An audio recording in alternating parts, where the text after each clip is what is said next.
Welcome back to Empowering DIY. My name is Mitch, and I want to do a quick video on how to winterize your boat. First of all, I want to say thank you to everybody who recently subscribed. I never in my wildest dreams imagined I'd have over 400 subscribers in just a couple months, so it's amazing. Thank you all very much. I hope I can keep doing some good videos for y'all. I'm in a new location. We moved houses and new job, all that stuff, so getting settled in. But of course I did the right thing and waited until it got freezing cold outside and have yet to winterize the boat. Actually was a nervous wreck today. I know we live in the South. It was 26 degrees this morning when I left for work, but it's only for a few hours, so I'm sure I'm okay, but I need to go ahead and get it done. So this video is going to be basically how to winterize your boat very quickly, because the rest of this week it's going to be in the teens and I need to get it done. Some people will argue winterize it by the manual, take all the valves loose, take all the water out, you know, that type of stuff. I'm gonna show you a way to get it done really fast, and it's effective. It works really well, and next year when we go to put it in the water, I don't have to do anything.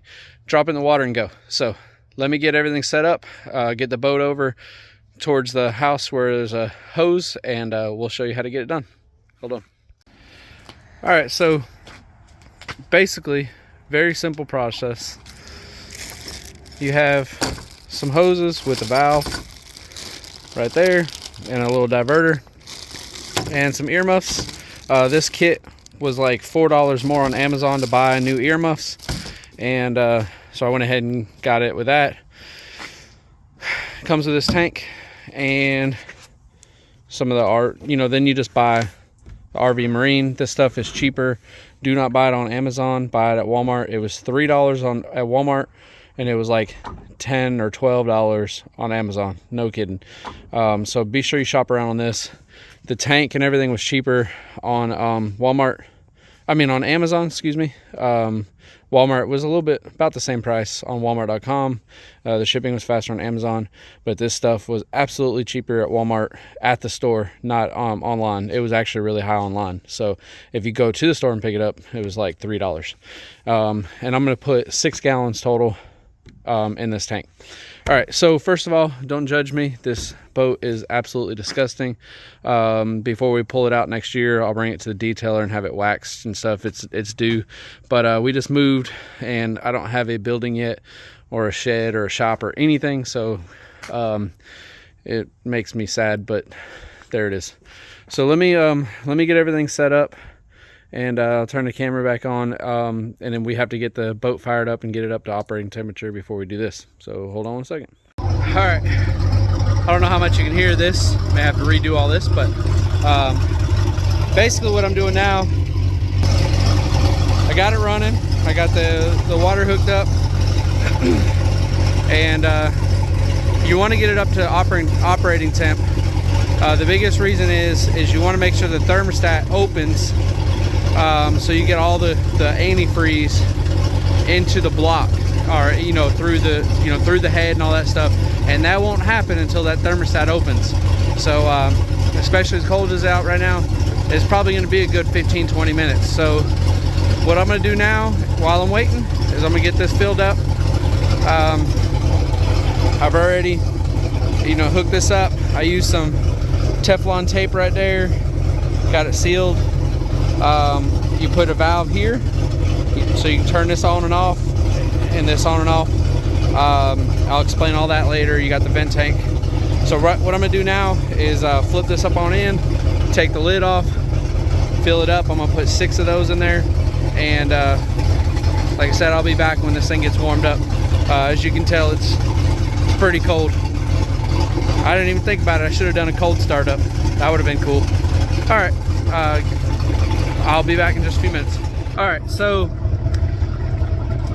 the thermostat has opened up one cycle now. It went up to almost 180. I think the thermostat's 175 anyways.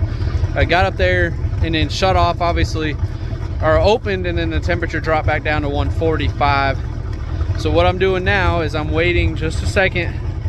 The temperature's slowly creeping up, and right before that thermostat opens, I'm gonna turn it on. So let me turn it around, and again, Sorry if the noise is awful. Maybe I'll have to do an overdub on this if you can't hear me. But I've hooked the ears up. Now normally I don't go through the prop, but because it's so cold, my line was kinking. So I went through this way instead of around from the back. So if you hook the ears up like this, make sure you don't do it like this if you're gonna run the prop. That'd be horrible. I'm not putting it in gear, so I'm gonna leave it like that. But my biggest problem was these ears are kind of junky and it was kinking. So I had to straighten it up. But again, it's freezing cold outside. This hose is solid as ice. And it's not even that cold. I'm being dramatic, but whatever. All right, got the hose hooked up. We got water running through. Right now we got water going through right here. It's open and this is closed. So what you do now is you go ahead and close it to make sure the vent's open. Nope. Pause that. Hold on one second. All right, so drilled this out and this thing leaks like a sieve. I'm not happy about it, but anyways, turn that on, turn this off. As you can see, let the pink roll.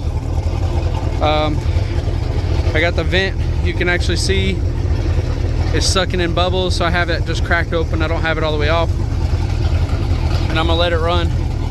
Now, just for your note, this stuff that I bought is supposed to be animal safe. It's not like an antifreeze like for a car. It won't freeze. It's got an antifreeze chemical in it, but it's supposed to be safe for animals. But that being said, when you do run it, you know, you need to try to make sure you rinse this out good. You know, make sure your dogs ain't drinking up this water. So, all right, so what we're gonna do now is just wait until this gets down, sucked all the way out, and I'll show you how to go about finishing up. All right, so I got it zoomed into the water temp sensor. As you can see, I'm hovering right at 170, 165. So during this process, we want the thermostat to open up at least once. So that's why I was telling you, you want it as close to whatever your thermostat temperature is, and you can find that in your manual.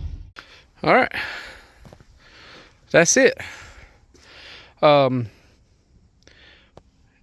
Again, it was hard to explain everything with the motor running. It's loud. But to recap, you know, you hook the hose up, you run water through, you get it up to operating temperature. I tried to show a little clip of the temperature gauge, but I was on the outside of the boat and it's kind of hard to crawl in there, and I didn't want to go too far away from this. But anyways, you get water running through, then you turn this off, turn this on. I did have to baby this a little bit when I got to the end.